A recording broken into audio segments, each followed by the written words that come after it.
اسلام آباد شنگھائی تعاون تنظیم کا سربراہی اجلاس آج اسلام آباد میں شروع ہو رہا ہے۔ رکن ممالک کے وفود کی آمد کا سلسلہ جاری ہے۔ تفصیلات کے مطابق علاقائی تعاون بڑھانے کا عزم لیے شنگھائی تعاون تنظیم کا 2 روزہ اجلاس آج سے شروع ہو رہا ہے۔ SCO council of heads of states کے اجلاس کی تفصیلات جاری کر دی گئی ہیں۔ SCO اجلاس میں شرکت کے لیے غیر ملکی وفود آج پاکستان پہنچیں گے۔ وزیر اعظم کی جانب سے غیر ملکی وفود کے اعزاز میں عشائیہ دیا جائے۔ راولپنڈی اڈیالہ جیل میں قید سابق وزیر اعظم و بانی پاکستان تحریک انصاف PTI کے آج کیے گئے میڈیکل چیک اپ کی رپورٹ سامنے آ گئی۔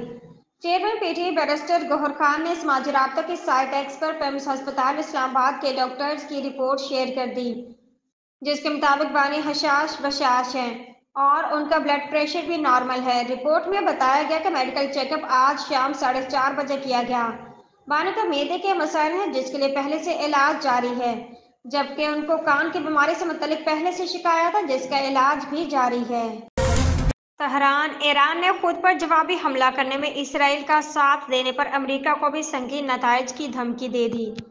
ایرانی پاسداران انقلاب کے چیف کمانڈر کے مشیر بریگیڈیئر جنرل ابراہیم جباری نے کہا کہ اگر اسرائیل نے ایران پر حملہ کیا اور امریکہ نے اس کا ساتھ دیا تو اس کا بھرپور جواب دیا جائے گا۔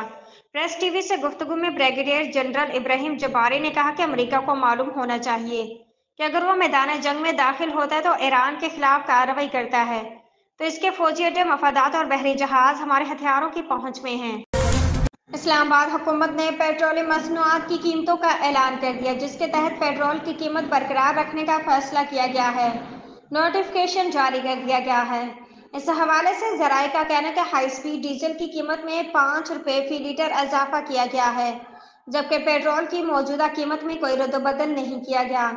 اس حوالے سے ذرائع کا کہنا ہے کہ ہائی اسپیڈ ڈیزل کی قیمت میں 5 روپے فی لیٹر اضافہ کیا گیا ہے، جبکہ پیٹرول کی موجودہ قیمت میں کوئی رد و بدل نہیں کیا گیا۔